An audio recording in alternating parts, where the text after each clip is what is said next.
What ಅವನ ಏನು ಗುರು ಇದು ಈ ಆಸ್ಟ್ರೇಲಿಯಾದವ್ರಿಗೆ ಅದು ಏನು ಬಂದೈತೆ ಅಂತ ಗೊತ್ತಾಗ್ತಿಲ್ಲ. ಪಟ ಪಟ ಪಟ ಪಟ ಅಂತ ಇಂಜುರಿ ಆಗ್ತಾರೆ ಒಂದು ಕಡೆಯಿಂದ, ಈ ಕಡೆಯಿಂದ ರಿಟೈರ್ಮೆಂಟ್ ಅನೌನ್ಸ್ ಮಾಡ್ತಾ ಇದ್ದಾರೆ. ಚಾಂಪಿಯನ್ಸ್ ಟ್ರೋಫಿ ಸ್ಕ್ವಾಡಲ್ಲಿ ಇರೋಂಥ ಪ್ಲೇಯರನ್ನೇ ರಿಟೈರ್ಮೆಂಟ್ನ ಅನೌನ್ಸ್ ಮಾಡಿರೋದು ODI ಫಾರ್ಮ್ಯಾಟಿಂದ. ದಟ್ಸ್ ಮಾರ್ಕಸ್ ಸ್ಟಾಯ್ನಿಸ್ ಇವತ್ತು ಅಫಿಷಿಯಲಿ ರಿಟೈರ್ಮೆಂಟ್ನ ಅನೌನ್ಸ್ ಮಾಡಿದ್ದಾರೆ. ಮಗ ಇದೇನು ಗುರು ಅರ್ಥನೇ ಆಗ್ತಿಲ್ಲ ಆಸ್ಟ್ರೇಲಿಯಾಗೆ ಏನಾಗ್ತಿದೆ ಅಂತ. ವರ್ಲ್ಡ್ ಕಪ್ ವಿನ್ನಿಂಗ್ ಟೀಮಲ್ಲಿ ಇದ್ದಂಥ ಮಾರ್ಕಸ್ ಸ್ಟಾಯ್ನಿಸ್ ರಿಟೈರ್ಮೆಂಟ್ನ ಅನೌನ್ಸ್ ಮಾಡಿದ್ದಾರೆ ಅಂತಂದರೆ ಈ ಕಡೆಯಿಂದ ಯಾರ್ಯಾರು ಮಿಸ್ ಔಟ್ ಆಗ್ತಾರೆ ಅಂತ ಗೊತ್ತಿರೋದನ್ನ likely to miss out. Pat ಕಮಿನ್ಸ್ನು ಮಿಸ್ ಔಟ್ ಆಗೋ ಸಾಧ್ಯತೆ ಇದೆ ಆ್ಯಂಡ್ ಜಾಶ್ ಹ್ಯಾಸಲ್ಡ್ ಕೂಡ ಮಿಸ್ ಔಟ್ ಆಗೋ ಸಾಧ್ಯತೆ ಇದೆ. Mitchell Marsh already ruled out ಆಗಿದ್ದಾರೆ. ಸೊ ಈ 3 ಜನ ಆಲ್ಮೋಸ್ಟ್ ಇಲ್ಲೇ ಇರೋ ಸಿಚುವೇಶನಲ್ಲಿ ಇನ್ನೊಬ್ರು ಕೂಡ ಇಲ್ಲ ಇವಾಗ ಮಾರ್ಕಸ್ ಸ್ಟಾಯ್ನಿಸ್. ಸೊ 4 ಜನ ಇಲ್ಲ ಅಂತಂದ್ರೆ ಮೈನ್ ಪ್ಲೇಯರ್ಸ್, ಮೈನ್ ಕೋರಲ್ಲಿ ಇದ್ದಂಥ 11 ಆಡುವಂಥ ಪ್ಲೇಯರ್ಸ್ಗಳು 4 ಜನನೂ ಇಲ್ಲ ಅಂತ ಅಂದ್ರೆ ಆಸ್ಟ್ರೇಲಿಯಾದ ಗತಿ ಯಾಕೋ ಅದೋ ಗತಿ ಆಗೋ ಥರ ಕಾಣಿಸ್ತೈತೆ. ಸೀನ್ ನೋಡ್ತು ಅಂತಂದ್ರೆ 8th ಮೂಮೆಂಟಲ್ಲಿ ಚೇಂಜಸ್ಗಳು, 8th ಮೂಮೆಂಟಲ್ಲಿ ಅವ್ರು ಬೇಕು ಇವ್ರು ಬೇಕು ನಮಗೆ ಅಂತ ರಿಪ್ಲೇಸ್ಮೆಂಟ್ಗಳನ್ನ ಮಾಡುವಂಥದ್ದು.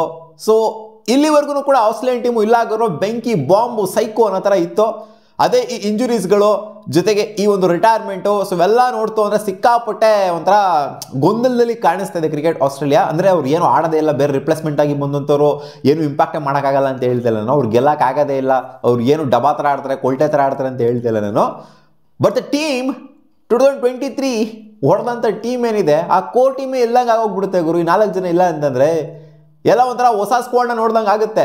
2023 ವರ್ಲ್ಡ್ ಕಪ್ ಗೆದ್ದಿದ್ದು ಏನಕ್ಕೆ ಇವರು ಅಂಥ ಕ್ವಾಲಿಟಿ ಇತ್ತು, ಅಂಥ ಒಂದು ಸ್ಟ್ರೆಂತ್ ಇತ್ತು ಟೀಮಲ್ಲಿ. ಸೊ ಇವಾಗ ಇವ್ರು 4 ಜನನೂ ಮಿಸ್ ಔಟ್ ಆಗೋಗ್ಬಿಟ್ರು ಅಂತ ಅಂಥ ಸ್ಟ್ರೆಂತ್ ಏನೋ ನನಗೇನೋ ಇವ್ರು ರಿಪ್ಲೇಸ್ಮೆಂಟಾಗಿ ಯಾರು ಬರ್ಬೋದು, ಅಬೌಟು ಅವರು ಇವ್ರು ಯಾರು ಕರ್ಕೊಬರ್ಬೋದು. ಬಟ್ ಅಂಥ ಹೆವಿ ಇಂಪ್ಯಾಕ್ಟ್ ಮಾಡ್ತಾರೆ ಅಂತ ನನಗೇನೋ ಅನ್ನಿಸ್ತಾ ಇಲ್ಲ ಮಗ.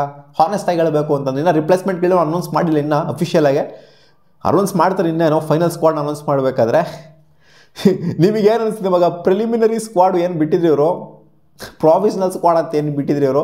ಸೊ ಆ ಸ್ಕ್ವಾಡಲ್ಲಿ ಇವರ ಹೆಸರು ಇತ್ತು. ಇವಾಗ ನೋಡ್ತು ಅಂದರೆ ಇಲ್ಲ, ಇವಾಗ ರಿಟೈರ್ಮೆಂಟ್ನ ಕೊಟ್ಟಿದ್ದಾರೆ. ಮುಂಚೆನೇ ಕೊಡಬೇಕಾಗಿತ್ತು ಅಂಥವ್ರು ಅಲ್ವಾ. ಇವಾಗ ಇನ್ನೇನು ಚಾಂಪಿಯನ್ಸ್ ಟ್ರೋಫಿ ಸ್ಟಾರ್ಟ್ ಆಗೋದಕ್ಕೆ ಕೆಲವೇ ದಿನ ಇದೆ. ಏನು ರೀಸನ್ ಏನು ಅಂತ ಕೇಳ್ತೀರಾ ಇವಾಗ ಇವರು ರಿಟೈರ್ಮೆಂಟ್ ಕೊಡೋದಕ್ಕೆ ODI ಫಾರ್ಮೆಟಿಂದ? T20s ಮೇಲೆ ಕಾನ್ಸಂಟ್ರೇಟ್ ಮಾಡಬೇಕಂತೆ, T20s ಮೇಲೆ ಮಾತ್ರ ಕಾನ್ಸಂಟ್ರೇಟ್ ಮಾಡಬೇಕಂತೆ ಮಾರ್ಕಸ್ ಸ್ಟಾಯ್ನಿಸು. ಆದ್ದರಿಂದ ODI ಫಾರ್ಮೆಟ್ಗೆ ರಿಟೈರ್ಮೆಂಟ್ನ ಕೊಟ್ಟಿದ್ರಂತೆ. ಅಕ್ರಾಸ್ ಎಲ್ಲ ಲೀಗ್ಗಳು ಅವು ಇವು ಅದ್ರ ಮೇಲೆ ಮಾತ್ರ ನಾನು ಕಾನ್ಸಂಟ್ರೇಟ್ ಮಾಡ್ತೀನಿ, ಬೇರೆ ಕ್ರಿಕೆಟ್ ನನಗೆ ಬೇಕಿಲ್ಲ. ಕ್ವಿಂಟನ್ ಡಿ ಕಾಕ್ ಹೇಳ್ತಲ್ಲ ಆ ಥರ. ಬಟ್ ಅವ್ರು ಹೇಳಿದ್ದು ಬೇರೆ ಥರನೇ ಇತ್ತು ಸಿಚುವೇಶನು. ಬಟ್ ಇವ್ರು ಹೇಳ್ತಾ ಇರೋ ಸಿಚುವೇಶನ್ ಏನೋ ಬೇರೆ. ಚಾಂಪಿಯನ್ಸ್ ಟ್ರೋಫಿ ನಂಗೆ ಕೆಲವೇ ದಿನ ಇದೆ. ಫೈನಲ್ ಸ್ಕ್ವಾಡಲ್ಲಿ ಅವರ ಹೆಸರು ಇದ್ರೂ ಕೂಡ, ಪ್ರಿಲಿಮಿನರಿ ಸ್ಕ್ವಾಡ್ ಅವ್ರ ಹೆಸರು ಇದ್ರೂ ಕೂಡ ಈ ಕಡೆ ಇವಾಗ ರಿಟೈರ್ಮೆಂಟ್ ಅನೌನ್ಸ್ ಮಾಡ್ತಾರೆ ಅಂತಂದರೆ ಒಂದು ಅರ್ಥ ಆಗ್ತಿಲ್ಲ. ಅವ್ರು ಸ್ಕ್ವಾಡಲ್ಲಿ ಹೆಸರು ಇರಬೇಕಾದ್ರೆ ಏನು ಮಾಡ್ತಿದ್ರು ಗುರು? ಸ್ಕ್ವಾಡಲ್ಲಿ ಹೆಸರು ಹಾಕ್ತೀವಿ ಅಂತ ಹೇಳಿದಾಗ ಏನು ಮಾಡ್ತಾಯಿದ್ರು ಅವರು? ಅವಾಗಲೇ ಅನೌನ್ಸ್ ಮಾಡಬೇಕಾಗಿತ್ತು ತಾನೆ, ಇಲ್ಲ ಗುರು ಬರಲ್ಲ ಅಂತ.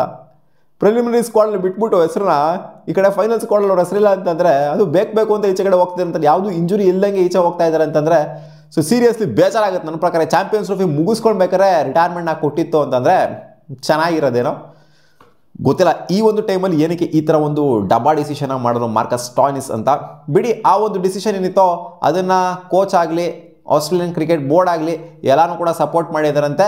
ಹೋಗಪ್ಪ ಹೋಗಿ ಅವ್ರನ್ನ ಹಿಡ್ಕೊಳಕ್ಕೆ ಆಗುತ್ತೆ, ಕಟ್ಟಾಗಿ ಹಿಡ್ಕೊಳಕ್ಕೆ ಆಗಲ್ಲ ಗುರು, ಹೋಗ್ತಾರೆ ಅವ್ರನ್ನ, ಯಾರನ್ನೂ ಹಿಡ್ಕೊಳ್ಳೋದಕ್ಕೆ ಆಗೋದಿಲ್ಲ. ಡಿಸಿಷನ್ ನಾವು ಸಪೋರ್ಟ್ ಮಾಡ್ತೀವಿ, ಹೋಗು ಗುರು ಅಂತ ಹೇಳಿದ್ದಾರೆ ಅಷ್ಟೇ. 71 ಮ್ಯಾಚ್ನ ಆಡಿರುವಂಥ ಮಾರ್ಕಸ್ ಸ್ಟಾಯ್ನಿಸು ODI ಫಾರ್ಮೆಟಲ್ಲಿ 1400+ ರನ್ಸ್ನ ಕೂಡ ಹೊಡೆದಿದ್ದಾರೆ ಆ್ಯಂಡ್ 40+ ವಿಕೆಟ್ಸ್ನು ಕೂಡ ಎತ್ತಿದ್ದಾರೆ. ಆಲ್ರೌಂಡರ್, ಸಖತ್ ಆಲ್ರೌಂಡರ್ ಅಂತ ಇವರಿಗೆ ಅವಾರ್ಡ್ ಕೂಡ ಸಿಕ್ಕಿದೆ 2018-19 ಟೈಮಲ್ಲಿ best ODI cricketer of the year ಅಂತ ಕ್ರಿಕೆಟ್ ಆಸ್ಟ್ರೇಲಿಯಾದವರು ಇವರಿಗೆ ಅವಾರ್ಡು ಕೂಡ ಕೊಟ್ಟಿದ್ರು.